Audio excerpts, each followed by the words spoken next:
everybody, this is James. Marco? And Mikey. And this is the Movie Pals podcast number 159. As you guys can hear, Nabil is not with us today. He's on assignment.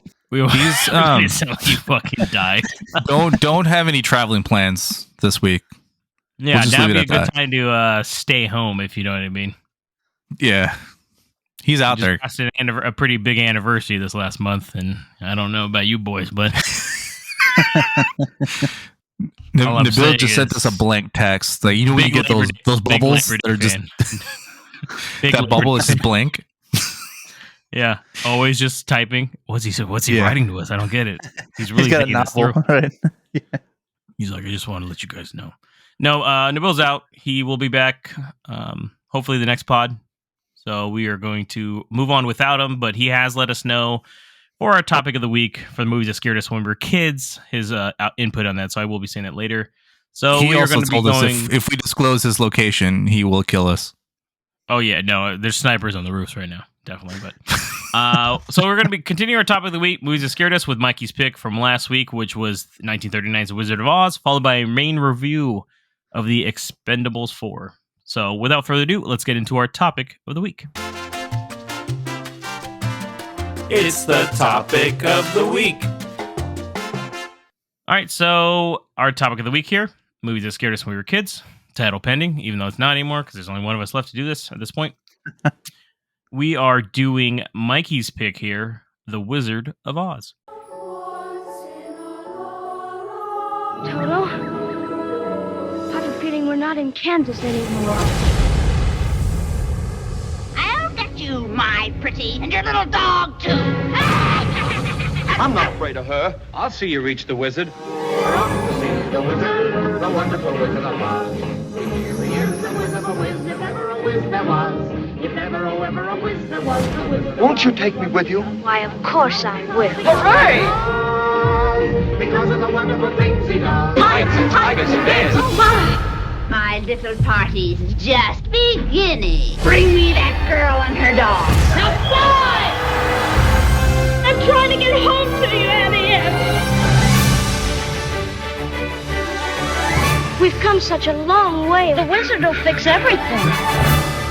So The Wizard of Oz, released in 1939, has a 98% on Rotten Tomatoes, with the description: if you've been living under a rock your entire life, or maybe you're super young, young Dorothy Gale and her dog Toto are swept away by a tornado from their Kansas farm to the magical land of Oz, and embark on a quest with 3 new friends to see the wizard who can return her to her home and fulfill the others' wishes. Directed by the legendary Victor Fleming. Also directed, same year, by the way, Gone with the Wind, which is fucking insane if you think about it. Yeah, I was like, how does that happen, man? 2 movies like this in the same year. That's nuts. Work ethic. No, I'm just kidding. I don't know. 1939. I don't know. Maybe one was filmed before and then released later. I don't know. It's not like they went back to do CG anytime on these, right? This was it. Right, what you film is what you film. So, written by Noel Langley, Florence Ryerson, and Edgar Allan Wolfe, based on the book by L. Frank Baum. This was released on August 10th, 1939, with a budget of $2.8 million and a box office of $29.7 million. But I did do that for inflation. So that's roughly about budget of $61.8 million today, and that would have made close to $660 million today. So that's quite impressive, especially on a budget like that. That's insane. So this was the go-to movie, most likely of the year. Or was it Gone to the Wind? Who knows? So this is starring Judy Garland as Dorothy Gale. Frank Morgan plays multiple roles, as you can tell. There's a couple characters that play a couple roles here. He's Professor Marvel, the Wizard of Oz, the Gatekeeper, the Carriage Driver, and the Guard at the Wizard's Door. Stars also Ray Bulger, who plays Hunk/Scarecrow, Burt Lahr as Zeke/the Cowardly Lion, Jack Haley as Hickory/the Tin Man, Billy Burke as Glinda, the Good Witch of the North, and Margaret Hamilton as Elmira Gulch, or the Wicked Witch of the West. So, Mikey, before we start with you here, I'm going to have to go over what our experience is with Wizard of Oz on the film, me and Marco. I don't think Nabil, I'm looking at my notes here that Nabil sent me, put anything down on what all I'll have is his feedback for you on kind of what he thinks of the scare factor, Mikey. And then his rating. He did give me a rating too. Just to let you I mean, know. I'm assuming he's seen this movie, right? I'm pretty sure he has. Most people have. So for me personally, this is definitely one of those things that I mean, I've been watching Wizard of Oz since I was a kid too. I think everybody has. I don't think there's a single person. I think we watched it even in like elementary school, leading up into like in music class or something. I don't know. I've seen this movie a lot, so this is one of those movies that I'm very familiar with. I think the music is catchy as all hell. To tell you the truth, even like this rewatch, I was humming along with a lot of the songs just because they're really good. Yeah, they're simple but nice and catchy, right? Yeah, he says, "Follow the yellow brick road." Follow the yellow brick. Yeah, so this is one of those things that basically, for me personally, I really, really like Wizard of Oz. I think I really came into it a lot more during college when I was studying film, doing film studies. I started learning more about the process of it and how advanced this movie actually is. That's why for a movie that's coming up on, I mean, it's over 90 years old at this point, right? So it's one of those movies that definitely is. It's not. I wouldn't say it's approaching 100 yet. Not quite yet, but it's. Is it even 90? It's close to it at least. It's something around there. Regardless, it is. It's like 84. Yeah, it's a little dated at some times, but for the most part, it still really works. Which is well, this crazy. is like one of the first movies that had color, right? If I remember correctly. One of them, I believe. Yeah. If I'm taking also, I mean, Gone with the Wind did too. So right, so like, well, what the hell? I think that might have been like one of the gimmicks of it. Like, oh, it's color, you know? Maybe. I'm not sure entirely, but I know it was one of the more popular ones that had color and full. I don't know if this was Panavision or whatever they call it. No, it couldn't have been. It still was a 4:3 aspect ratio on this one. Yeah. Regardless, though. It is one of those movies that, like I said, stands the test of time. I think it's amazing. This is almost a perfect film in my eyes. All right, sorry, we lost Marco there, but some favorite moments I like from the film, just as a heads up, like I do like a lot of the songs. I think some of the sets are really nice too. You can really tell that they kind of put a lot of love in that kind of shit. So they use a lot of bright colors as well. I thought so. I think that's the purpose too. When they're in Oz, it's the opposite of Kansas in the real world and stuff like that. Yeah. So. Mikey, so I gotta ask you then, can you explain to me, I guess, why this movie scared you as a kid? Well, I mean, yeah, it's kind of simple. I mean, like I had never really even seen movies before. I mean, I was 4 years old when I watched this. And I didn't really watch a lot of TV. What is movie? And it was just like this whole like green witch that's like a mastermind of all these monkeys that are flying around. It really was the flying monkeys that kind of did. Yeah, I remember that scared my sister, I think, as a kid too. And it wasn't just because like one of them is scary. It was more because there was like a mass of them. Like they actually show a ton of them like flying through the air, right? So it's like a whole army of these things. And I just thought that, hey, they're killing this scarecrow guy, and they could come and get me too, right? And I didn't know that. And I couldn't sleep for like days when I watched this movie as a kid. And this is really the only movie that I can ever remember actually being scared of something. There was other movies where like kind of like bothered me, but this is the only time I actually remember being scared from watching something. So that's why it was my choice here. It's just the monkeys scared me. They got me. I mean, if you saw it as okay. I mean, yeah, I can see that, but I guess I don't know. The makeup is pretty creepy especially for a movie from 1939. I'd say that much. Like, there's something definitely in this film that kind of gives off that vibe of like, are they real or not? Because even like the Scarecrow's face looks pretty fucking good, by the way.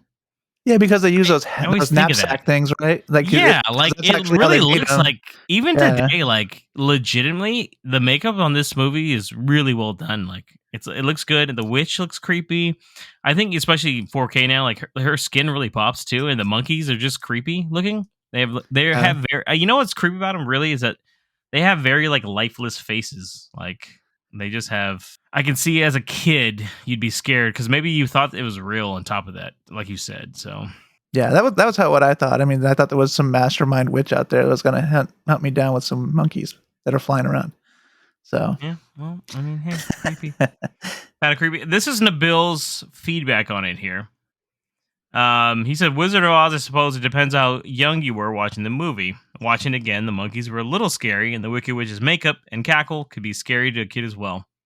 Honestly, the scariest part, to him at least, would have been her suddenly melting from the water and screaming in agony. but I think it would only terrify you if you were maybe 5 or younger. He said, considering it's a family movie, he said there is a lot of replayability in the film, though. It's something that he had to kind of consider. Kind of agree with him. I mean, but truthfully, you were of the age, though. Like 4. So technically you are, you technically are hitting that spot there. So that is definitely one of those things that kind of to take into consideration. So I'm going to just jump right into the ratings here. At least I do have Nabil's. Well, maybe Marco jumps back on. We'll grab his. But considering that everything that Nabil said, he said, unfortunately, by the way, see, this came back to burn you, Mikey. You were being nice about your fucking rating to him. But he said, unfortunately, I have to say that this is a scale high on the scary kid level bullshit scale. He's giving it a 1 out of 5. I mean, after I rewatched it, right? I mean, I'm looking at this. I'm like, how was I scared of this? I mean, I can see the stuff we talked about. I can kind of see where it's coming from, but yeah, I was like, man, this is really not super scary. Like, it's not. I agree with the 1, right? That's what I'm saying. Yeah, I guess I give it a little higher than that. I give it like a 2-ish for like a kid. I guess it's maybe 2.5. Just being a little nicer about it here, because I think it's one of those things definitely that probably creepy enough for a kid, but I mean, everyone else, I don't think there's anybody, especially now, definitely not. But as a kid, I could see like there's creepy moments, and then the older you get, you hear about like the rumors about like this shit that go on, and then maybe there's like a person that hung themselves, and all this kind of overall creepiness factor. I think the Wizard of Oz films, including the sequel and prequel, have kind of a darkness to them in that slight sense, which kind of makes sense to it all, but it's also one of those things that, at the end of the day, it's still like a kid's fantasy kind of movie. So, unfortunately, it doesn't quite scale the way that you'd want to nowadays. But hey, overall, though, I will say this much: it still was a fun rewatch. Even though, like I told you, I do somewhat rewatch this every year or every other kind of year. So this is not a movie that I haven't like seen in forever. I don't know about you. I haven't seen it in a very long time, actually. This was my uncle's favorite movie. My dad's uncle, I should say. I called him Uncle George, but he's passed away, and I haven't seen it since I watched it with him a long time ago. So it was actually really nice getting back to it and watching it again. I really did actually enjoy it. It was really a good movie. You're probably like, why was I so scared of it? No, yeah, I was watching. I was like, these monkeys are really not that bad. Dude, the monkeys and even like the guards, it's just weird. Like there's just these random guards that are just like, hey, we're just guards. What's up? We live in our life here. So the big halberds, they're just like, and then I was just rewatching this. I was like, man, I gotta kind of rewatch. I almost felt like I was like, man, I haven't watched Oz the Great and Powerful in a long time either. I was like, maybe I'll catch it soonish. I always thought that one was okay. So I haven't seen that one in a long time too. Yeah, I should watch it. I think I've seen that since theaters, tells you so. All right, so it is down to my pick here now. I'm the final one. So as a recap, we had Nabil with Starship Troopers, Marco with Creepshow 2, and Mikey, the latest one here, with The Wizard of Oz. So, these have been so fucking random at this point. I was like, does it even matter what I pick anymore? I can just pick like a modern day film probably at this point. Be like, yeah, I think I foresaw this in the future or something. But I'm going to pick one where, I don't know, I was like 13 when I saw it, so I was a little older. Not quite. I mean, that's still a kid in my eyes nowadays, now that we're fucking old.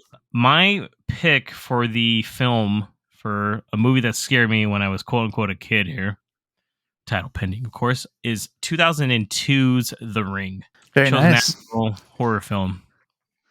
So, not Ringu, by the way, the Japanese version. I was just going to ask you, could I watch Ringu instead? But no, they're both good. I liked them. So, that is my pick. So for next week's film, or next pod's film, for a review of that one will be The Ring. So, very nice. All right.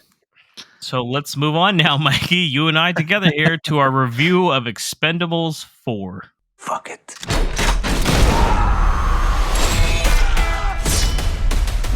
First things first. Holy shit.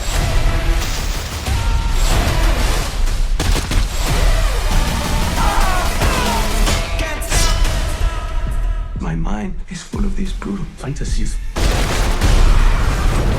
Fantasies that will now I'll become a hellish reality. It's a great idea. Well, I ain't playing no more.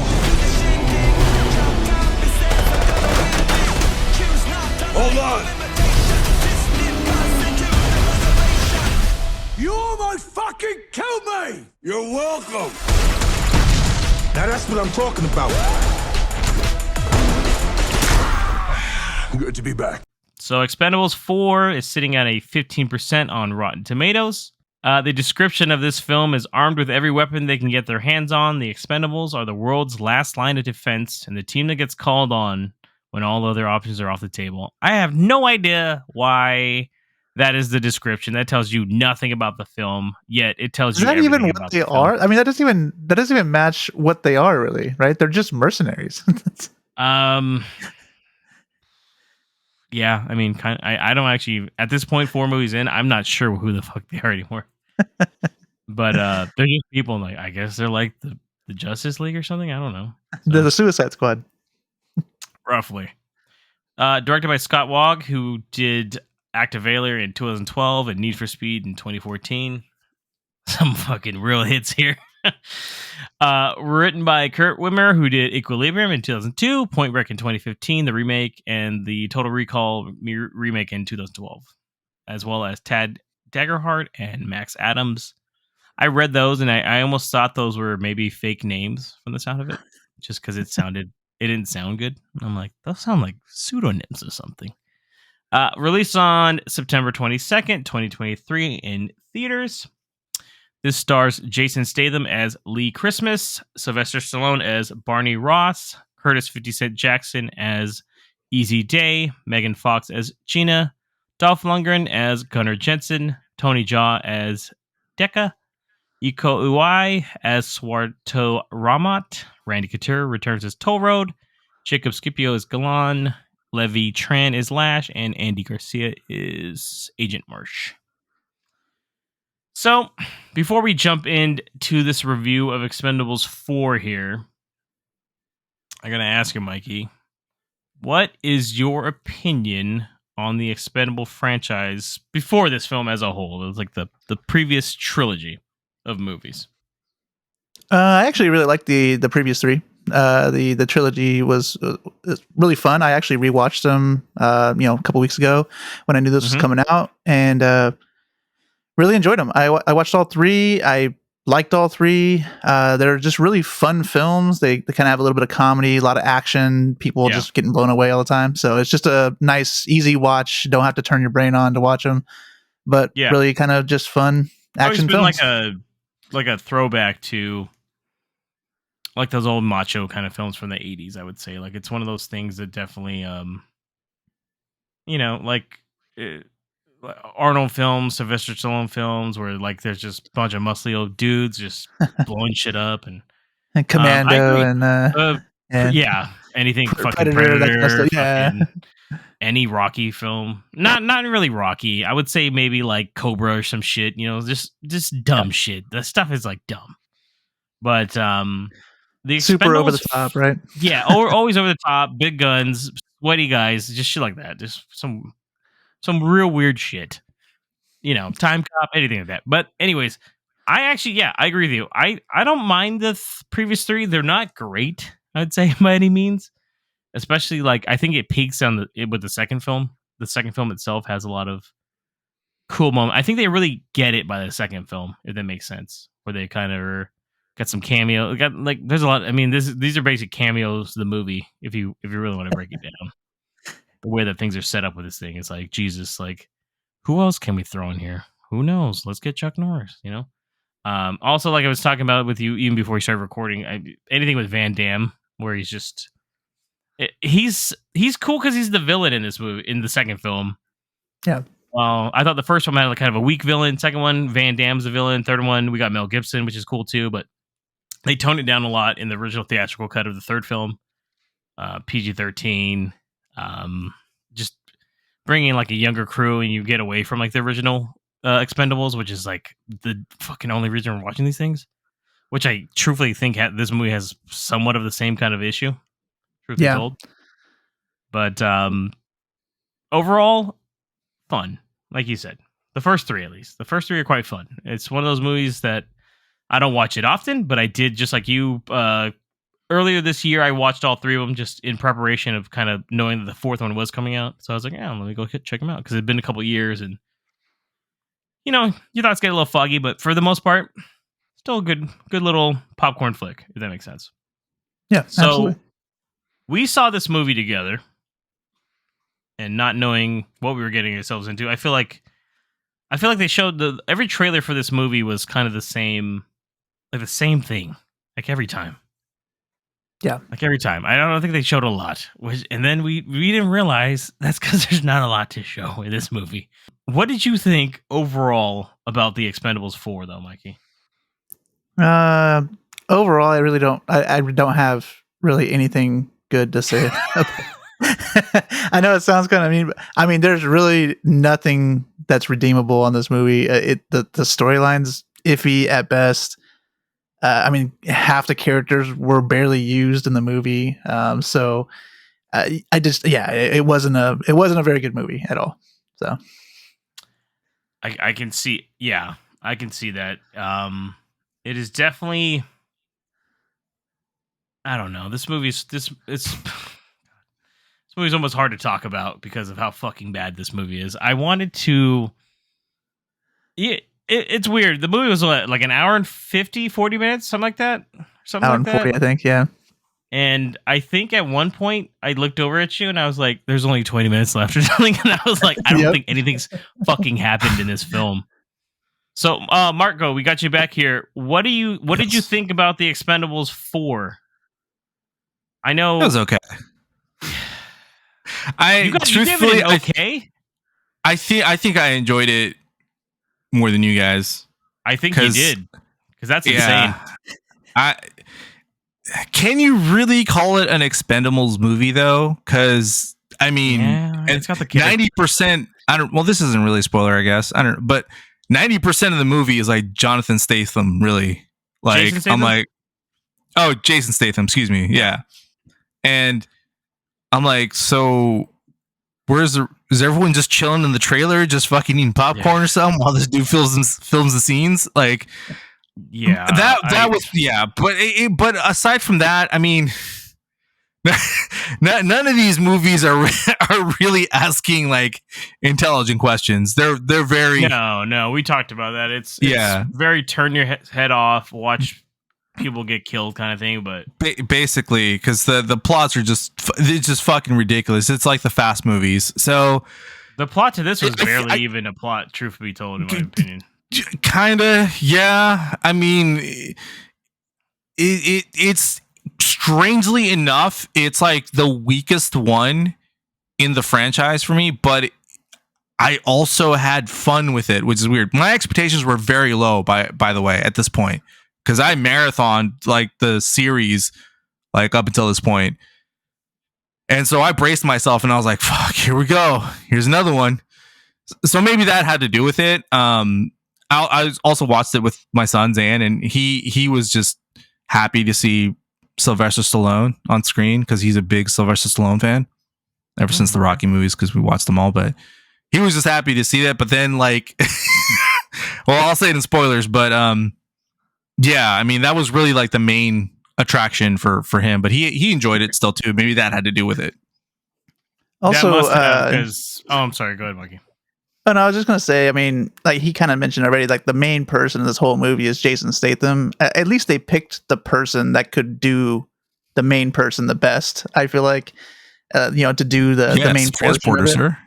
Yeah, I mean, it was basically just like one of his action movies again, right? I mean, it's not that apparently bad. It was announced he was going to be taking over. So, and he's one of the executive producers on this movie now too. So that, and then I didn't realize this was Sylvester Stallone's last time doing it, and like he announced it. I was like, okay, would have been nice if I knew that, I guess. But yeah, this might be one of the worst movies I've ever seen, like hands down. It's up there. If there's a top 10 worst films, is it up there with sitting there? Is it Rambo Last Blood up there? Rambo Last Blood? Remember? Yeah, because that Last Blood, remember that one? No, that one was better. That one was better. At least that one had a plot. True. The action was kind of cool. I feel like this movie is like the beginning of another movie, right? Like, you know, the beginning, like they have like the bad it feels guy. like this is the first 20 minutes of a film, Yeah, and then they exactly. jump into the real plot. You're like, Mikey, yeah, exactly. Cool. Yeah. What was there a bad guy though? Because the other three had a defined bad guy. This, I was like, yes, okay. There's two bad guys. Technically, this one we'll talk about one of them afterwards, but one of them is Ramont, which I mean, equally wise, who's great fucking martial artist, right? It's from The Raid. Like, if you've never seen The Raid, like, Jesus Christ, stop everything you're doing right now. Watch The Raid and The Raid Part 2. It's fucking insane. I know. It's on my list. Insane. I know. Oh, you haven't seen him? You've never seen it? No, I'm supposed to watch with my brother. Intro. We were just talking about it. And we're supposed to watch them both soon. So I'm calling him out right now. Yeah, that movie. Fucking make time. Nonstop. Just fucking like, oh my god. And the same thing with Tony Jaa. That's fucking like so underused as a character in this one. Where they should have just focused on these two guys. And that's fucking.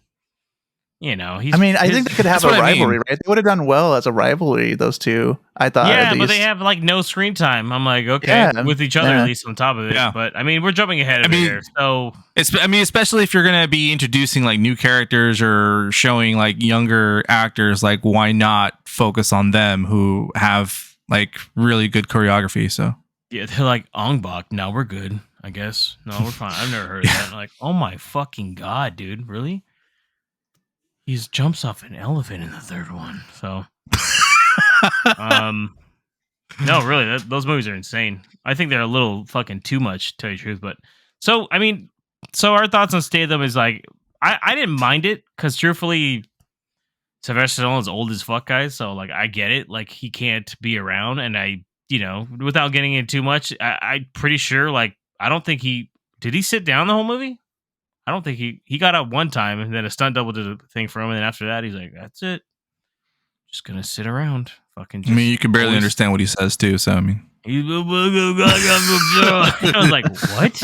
On the helicopter? I just I just need to get my ring back. I'm like, why are we having a sitcom level fucking plot here in the beginning and wasting 20 minutes? Okay, that's cool, I guess. I mean, that's all of them though. They all try to do these funny antics, and I'm just like, stop.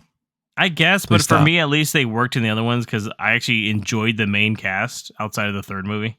Everything works. Yeah, they were kind of like just growing up, right? Like everybody, all the cast was like just growing up before on the other ones, and they didn't really do that in this one. It's kind of different.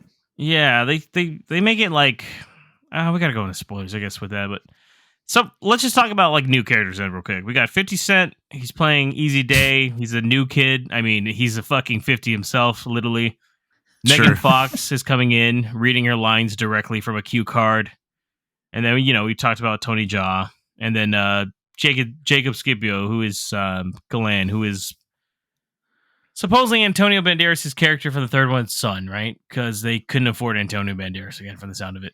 So I'll start with him, actually.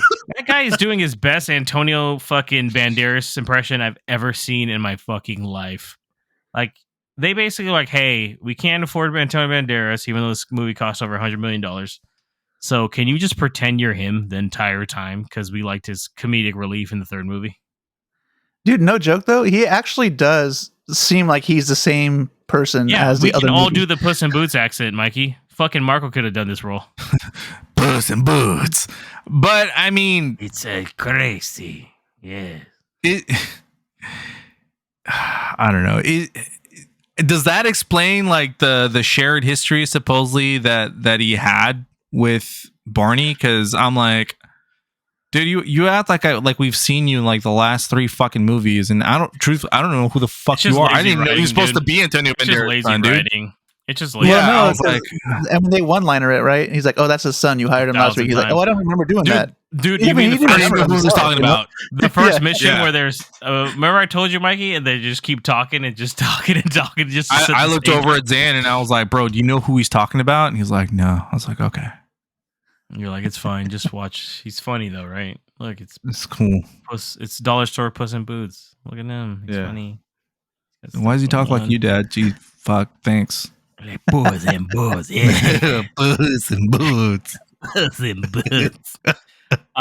50 Cent was just 50 Cent to me. You know, you can't act. And they even played one of his songs, right? I was gonna say, Yeah, that was he so. comes in blasting his own fucking song.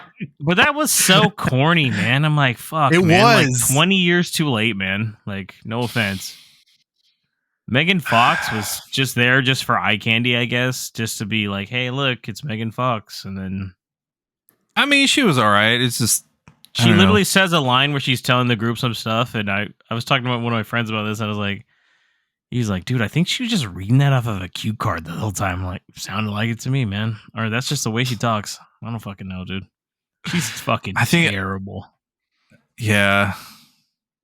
I don't know. She cannot I think fucking act. None of these movies are winning Oscars really, like on acting. Truthfully, this one's like definitely gonna win some fucking Razzies. I'll tell you that much. Yeah, dude. If anything, that like the act, dude.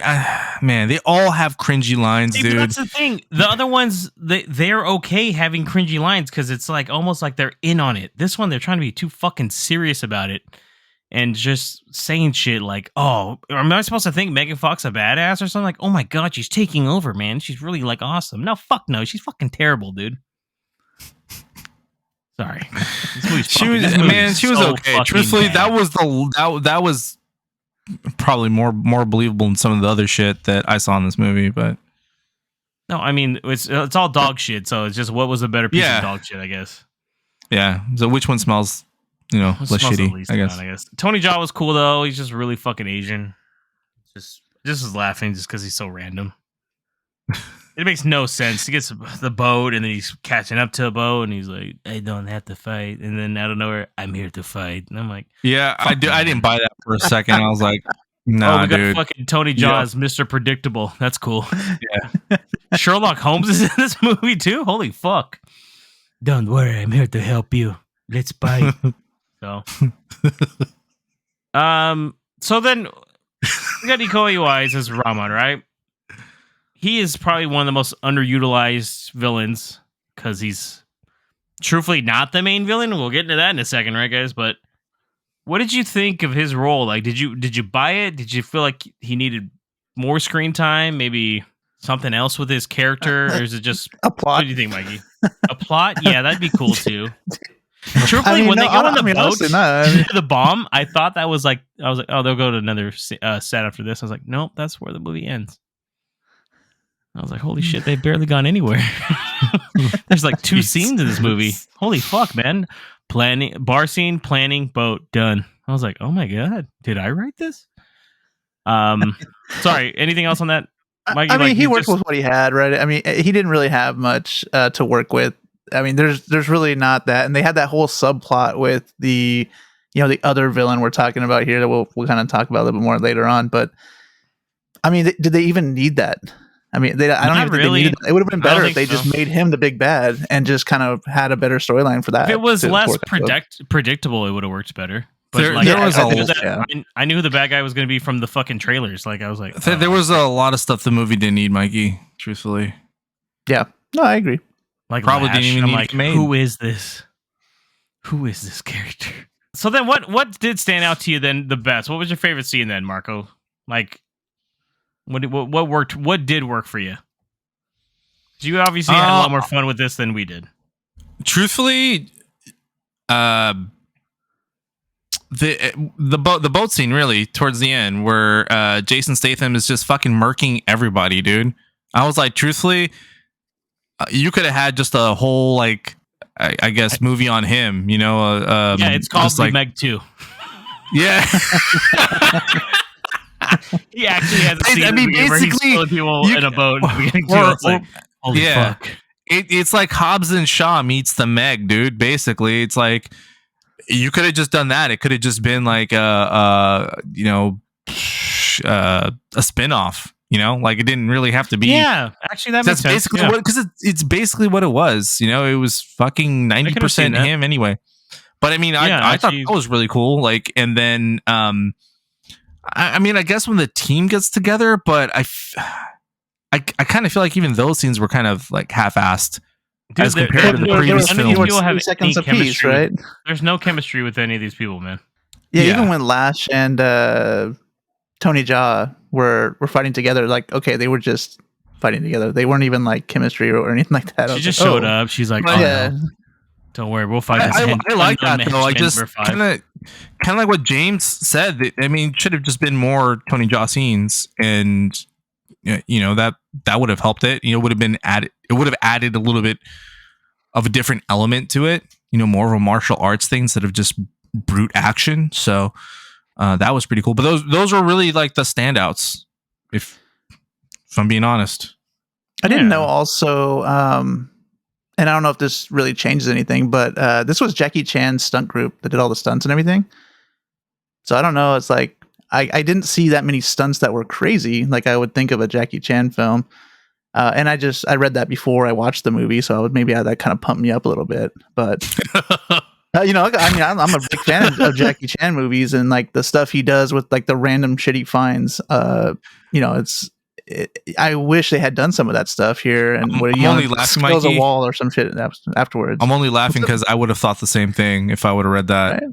I would have been like, "Oh shit, what kind of crazy stunts are they gonna do? Oh, they're going down a rope from one boat to another. Okay, cool. Yeah, on a dude, everything's green screen too, bro. Everything. Yeah. In this movie. Yeah. Even going to like the house at one point, I'm like, is that a fucking green screen behind Can him? we just The CG looks terrible. no? Can we laugh at how they tried to dress up the boat like an aircraft carrier? I was like, dude, there's no way a satellite is gonna think that's an aircraft carrier, dude. Oh, Now dude, with your little yeah, with fucking the fake cardboard planes, cutout fucking yeah. planes. I was didn't even fucking understand why they were dying, doing dude. that. To tell you the truth, I was like, I was, what a waste. oh my god, I was almost in tears there's of laughter. literally a scene where they're fucking driving motorbikes through the thing, and I'm like, oh my god. Dude, I didn't even realize that's what they were doing. I saw those planes. I was like, what the hell is that? And then Mikey you said was that like, here. I was "Those like, planes that can't makes fly." sense. Oh my god, that's what they were Mikey's like, trying to "That's do. I didn't even know stupid." that. He's like, he's like, I know they're from like Thailand or something. They don't have the technology. Straight yet. up, dude, straight up cartoon villain plan. I was like, no, dude, no. Because they were trying to make it look like it was something Dude, else. I'm right, giving or the movie a half star more because of that. I'm gonna do it. It's just because of Damn, that. it's gonna Mikey, be a now half you star feel then, me? It was just so fucking terrible. I'm like, this is a dude, like, this guy's lucky. Like, he came up with the shittiest idea, and he's lucky with the fate that he got, truthfully. Yeah, awesome. Well, let's get into spoilers then, guys, but let's rate this beforehand, just so that we can get that out of the way. And if you'd recommend or recommend it not. So, Mikey, start with you. What was your rating for the Expend4bles 4? With the additional 1/2 star that I got just now, they get a 1 star, and I would not recommend this to anybody to watch. Oh, Yeah. shit. Yeah, Oh, man. I'm not. I thought it was just gonna have a half star. Period. So that's cool. What about you, Marco? You know, I'm crazy. I give it 2 stars, man. It's horrible, but I mean, if you're a completionist or if you just like dumb action movies that you could probably turn into a drinking game, then this is probably for you. Oh man, drinking games are probably pretty good on this one, actually. Yeah, I wouldn't even waste my time. This is a 1 star, one of the worst films I've seen of 2023, and it will be up there with my worst of list at the end of the year. So no, do not see this film. Waste of time. So yeah, let's get into our spoiler section here. If you want to not know about some of the things that are super obvious, I mean, you can just do that too, or you can just keep listening on, just because I don't think it matters, to tell you the truth. But if not, hear out for our outro, and then hear what we're going to be reviewing next. So, guys, the reveal that Andy Garcia, who was always just kind of random in this movie, right, is in fact the big bad guy who's Agent Ocelot or some shit, right? So, what did you guys think about that reveal, Marco? Did that shock you? Were you like, no way, what? No, He's the bad guy? it was Andy Garcia? fucking obvious. It was super fucking obvious, dude. Dude, it was obvious from him, like, going on the mission with them, right? I'm going with you I'm guys. like- I was like, why? I mean, we knew I'm before like, that, cool, even, right? okay. Dude, I said I it guess- even before the movie started. I said, I bet Yeah. Andy Garcia is the bad guy. And I was like, and then it's playing out. I was like, yep, 100%. As soon as I saw him, I'm like, random. He's here. He's gonna be the villain because that's been his he's MO a lately. big name person, somewhat. He's like, I was in The Godfather Part 3. So, or when they said like someone's a mole, someone's writing us out, I'm like, probably the guy that randomly tagged along. I don't know. Slightly, I was like, could it be Megan Fox? I'm like, no, that'd require more lines. She doesn't got that in her. So like, no, it can't be her. Well, I would have liked that though. Also, she'd be like, I'm the bad guy. Sorry, guys, I'm the bad guy. Sorry, you thought I was in love. I'm the bad guy. Yeah, we fucking heard you, Megan. Shut up. I lied.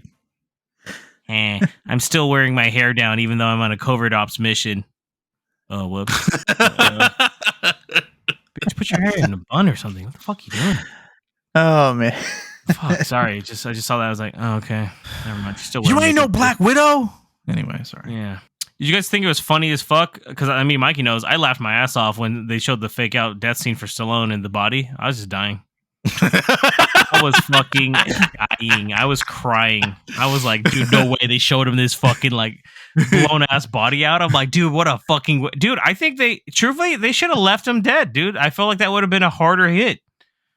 And yeah, I mean, obviously, I knew he was coming back though. I'm like, they wouldn't have done that. That's fucking nuts. Like we all knew. I was like, he's gonna come back and save the day. He's sitting down in the helicopter. He doesn't need to move at all. He's probably in a studio on a green screen. We get it.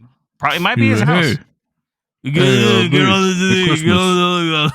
How you doing, Christmas? It's just Chopper. Get it. Showing up. I was like, he's always wearing the same thing. He's like, 25 years ago, I'm like, can we stop adding backstory to this shit? Fucking Christ, man. Sure to come back from my wings. Well, actually, this is the same backstory, right? I don't know. That they get in the other films. I'm pretty sure it's the same stuff.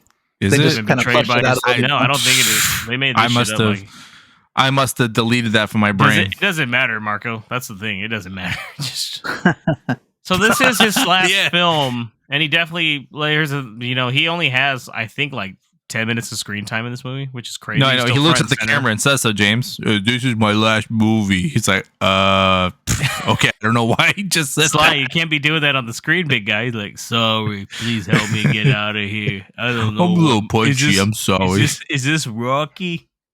No, this is Expend4bles 4. Oh my god, we did 4 of these. But fuck, dude. Like, what did you guys think? Is it sad to? I truthfully, he's one of the reasons I even like the other movies. So that's why I'm like, fuck, Yeah. It's also not the fact that he's even in the movies, but he was like really passionate about these movies, like making them. Like he got people together that he like was friends of, So I think that kind of he wrote. I think he directed one of them. I think he directed one of them too. So he gave me Wesley Snipes again. So yeah, I feel it. So with that being said, are you excited for the future? They're planning on. Supposedly this is the start of a new trilogy, which makes me want to put my head underneath a truck and let it just fucking roll over me. But are you guys excited for Expend4bles 5, which is probably going to end the S with a 5 or a fucking 6, where it's going to be just, I don't know, something weird? It's going to be the P. Oh, fuck. Expendable. Expendable. It's going to be an upside down 6, man. Expendable. Sorry. I love when I get Mikey, man. And like if they end up like doing these, by the way, I don't think this is making any money though. So hopefully this is dead in the water. But what do you think they need to do to make these kind of right the ship back to maybe how you felt about the earlier ones? Start with you. Stop doing them. Or, okay, sorry. That's Marcos. Okay. Sorry. No, I mean, I could see doing another one, right? And if they kind of bring back the group aspect of things, like I feel like this is just a Jason Statham action movie, right? And it just has other people in it. Or the new dollar store Expend4bles. Yeah. So I think they could do, if they can bring the same aspect of like the other 3 films, where it's just like a group of people fighting a group of bad guys, because that's basically what the other 3 are, right? It's like a group of people. They all fight. They all get into the thick of things. Maybe someone dies. I mean, like that kind of stuff. Maybe someone doesn't. You don't know. That kind of thing can work still. I feel like it could at least in the future. So if they do make another one, they need to bring that back. Films are hard to do because of just giving enough time to everybody. Truth be told, so it's definitely one of those things where I think they need to just get some really big names again. I guess that's the way to do it. These films, man.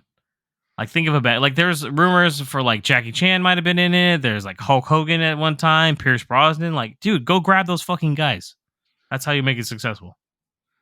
Or if you're gonna do a younger group, like make them all like famous and well known. Grab fucking like Robert Downey Jr. as a bad guy or something, right? There. Dude, seriously, that would have been dope. He's not doing anything right now, really. He's not attached to anything permanently, so no. Or if you're gonna grab like one of the Hemsworth brothers as one of the guys, you know, like he already was in one. He was already in one. Yeah, I know, but I mean, it fucking he's works. Back. He's alive. He died in the last one, bro. Yeah. What if I told you he's still okay? No, it's his twin brother, bro. Grab Chris. I don't know. Even if it's a even if he dies, I don't know. Like, I think kind of like what Mikey was saying, you know. If, no, you know, that just like, is this Extraction? Like, basically. Oh shit! Yeah, well, I mean, all these guys are the same characters. Combine the universes. Yeah, all of them are like caricatures of characters they've played before. So it's like it would have made sense for the most part. Kind of like we talked about Macho Man, kind of shit. You know, I agree with what you guys said about the group ensemble. Stop doing this stuff where it's like a one man show. I mean, 3 kind of did the same thing where it's like they didn't use the fucking main group fucking and stuff. Expend4bles. They grabbed these fucking like, young people, like they're from MMA, pretty cool, huh? Yeah, I didn't know half of them fucking works for fucking Ronda Rousey, really. But I mean, whatever. I mean, it only worked. The reason it worked is because these were once well-known action stars, you know, who had their rise and fall and stuff. And if you're gonna do that with a younger group, you kind of have to follow the same motif. Yeah. You know. Let's see. That's my whole thing. This thing is not about younger people. I hate when they started doing that in the third one. Really, it's like, dude, we like the fact that you're using has-beens. Yeah, I'm saying it. They're fucking has-beens. Like, dude, throw in fucking John Travolta or somebody. Yeah, they're all washed. Dude, that's why I like John Travolta would have worked great. Yeah, that would have been perfect. Yeah. Dude, I'm Christian just saying. Slater. Yeah, there you go. Dude, what if they would have brought the dude from Bloodsport who played Chun-Li, dude? Dude, that would have been fucking dope. Who according to the Ice Spice guy, he's been in hella movies with Van Damme on top of that. So.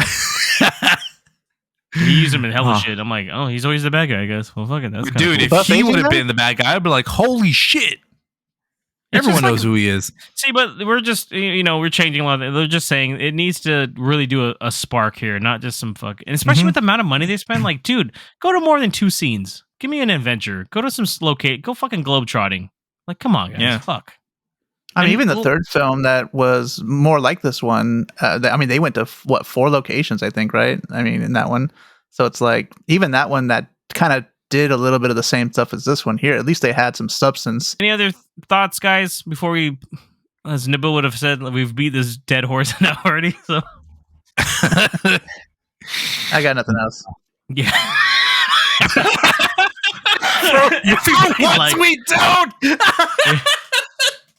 Please let it go. All right. Oh man. Okay, that's well, guys. That's the end of the pod. Marco, tell them how they can reach us. Listen and follow us on your favorite podcast service. Trust us, we're on all of them. For a quick link to all of our socials, visit linktree/moviepalspod. That's linktr.ee/moviepalspod. Thank you, and make sure to smash that subscribe button, or else you'll become an expendable. Ooh. Which, by the way, we're still not quite sure what they do. So, yeah. I mean, they're basically terrorists, but okay. Yeah, that's what we were talking. Like, aren't they just mercenaries? The fuck are these guys? Make sure to stay tuned for our next episode 160. We'll be reviewing James's scary kid movie, The Ring, and a review of The Exorcist Believer. Thank you, Mikey. Until next time, this is James, Marco, and Mikey. Have a great one.